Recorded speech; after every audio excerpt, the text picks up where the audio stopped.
My name is John, and today's episode shall start from the video game crash of 1983 to the rise of 3D video games. So what exactly is the crash of 1983? The crash of 1983, also known as the Atari shock in Japan, was a massive economic recession of the video game industry that occurred from 1983 to 1985. This crash was a very serious and hard time for the then booming industry that it ended the second generation of video games. This hard time had put a lot of companies on bankruptcy and disarray that produce home computers and video game consoles in the region, including the fastest US growing company in history at that point, Atari.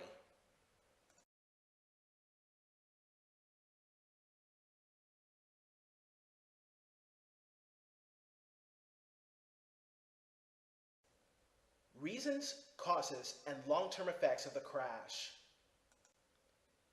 There were various reasons for the crash, but the main cause, however, was a saturation of the market. The full effects of the gaming industry would not be felt until 2 years later. If it wasn't for the success of the NES, then we would not have all these awesome video games that we all loved and still do up until this day. There were various factors of the crash, such as the flooded console market. At the time of the North American crash, there were many consoles on the market, including the Atari 2600, the 5200, ColecoVision, Magnavox Odyssey 2, and Fairchild 2. In addition to this, Mattel and Coleco created devices that allowed them to play 2600 games on their consoles, and the creation of the Atari 2600 in television clones, such as the Coleco Gemini and the Sears Telegame systems, in parentheticals, private label versions of the Atari 2600 and in television, Tandyvision, in parentheticals, and in television clone for Radio Shack. Each of the consoles had its own library of games produced by the console maker, and many had large libraries of games produced by third-party developers. In 1982, analysts noticed trends of saturation, mentioning that the amount of new software coming in will only allow a few big hits, that retailers had too much floor space for systems, along with price drops for home computers could result in an industry shakeup. The release of so many new games in 1982 flooded the market. Most stores had insufficient space to carry new games and consoles. As stores tried to return the surplus games to the new publishers, the publishers had neither new products nor cash to issue refunds to the retailers. Many publishers, including games by Apollo and US Games, quickly folded. Unable to return the unsold games to defunct publishers, stores marked down the titles and placed them in discount bins and sale tables. Recently released games, which initially sold for $35, were in bins for $5. By June of 1983, the market for the more expensive games had shrunk dramatically and was replaced by a new market of rush-to-market low-budget games. A massive industry shakeout resulted. Magnavox abandoned the video game business entirely. Imagic withdrew its IPO the day before its stock was to go public. The company later collapsed. As a result, while some stores sold new games and machines, most retailers stopped selling video game consoles or reduced their stock significantly, reserving floor or shelf space for other products. This was the most formidable barrier that confronted Nintendo as it tried to market its Famicom system in the United States. Retailer opposition to video games was directly responsible for causing Nintendo to brand its product an entertainment system rather than a console.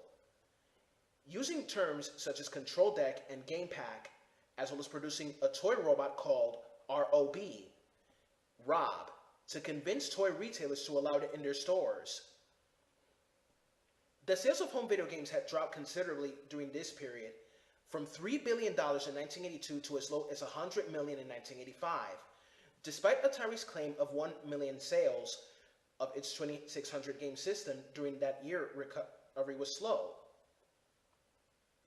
Following the release of the Nintendo Entertainment System, Atari 7800, Sega Master System in 1986, the industry began recovering, with annual sales exceeding by $2.3 billion by 1988, with 70% of the market dominated by Nintendo. In 1986, then Nintendo president, the late Hiroshi Yamauchi, noted that Atari collapsed because they gave too much freedom to third-party developers and the market was swamped with rubbish games. In response, Nintendo limited the number of titles that third-party developers could release for their system each year and promoted its seal of quality, which allowed to be used on games and peripherals by publishers that met Nintendo's quality standards. The end of the crash allowed Commodore to raise the price of the Commodore 64 for the first time upon the June 1986 introduction of a console called Commodore 64C, a Commodore 64 redesigned for lower cost of manufacture, which the magazine Compute cited as the end of the home computer price war, one of the primary causes of the crash. This crash had long-term effects, however, such as the dominance in the home console market was shifted from the USA to Japan. By 1986, 3 years after its introduction, 6.5 million Japanese homes, 90% of the population owned a family computer, and the company began exporting it to the US. The family computer in the US was known as a Nintendo Entertainment System, which was by far the most dominant home console by the late 1980s. A second highly visible result of the crash was the institution of measures to control third-party development of software. Using secrecy to combat industrial espionage had failed to stop rival companies from reverse engineering the Mattel and Atari systems and hiring away their trained game programmers. While Mattel and Coleco implemented lockout measures to control third-party development, the Atari 2600 was completely unprotected, and once information on its hardware became available, little prevented anyone from making games for it. The ColecoVision BIOS checked for a copyright string on a power-up. Nintendo thus instituted a strict licensing policy for the NES that included equipping the cartridge and console with lockout chips, which were region-specific and had to match in order for a game to work. In addition to preventing the use of unlicensed games, it also was designed to combat piracy, rarely a problem in the United States or Europe, but rampant in Asia, East Asia. Nintendo reserved a large part of NES game revenue for itself by limiting most third-party publishers only to 5 games per year on its systems. Some companies tried to get around this by creating additional company labels like Konami's Ultra Games label, in parentheticals. It also required all cartridges to be manufactured by Nintendo and to be paid for in full before they were manufactured. Cartridges could not be returned to Nintendo, so publishers assumed all the risk.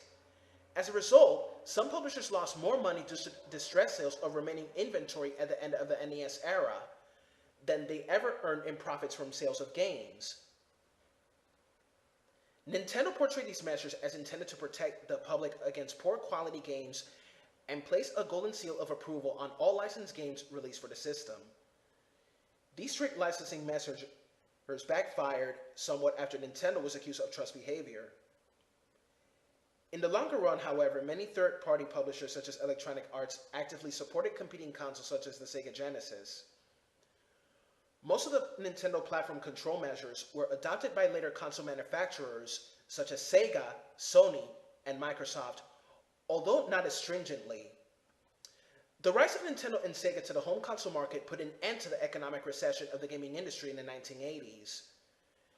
Very popular games of the NES and Sega Master System are Super Mario Bros., The Legend of Zelda, Final Fantasy, Dragon Quest, Metroid, Mega Man, Metal Gear, Castlevania, Megami Tensei, Alex Kidd in Miracle World, Phantasy Star, Ninja Gaiden, and Bomberman.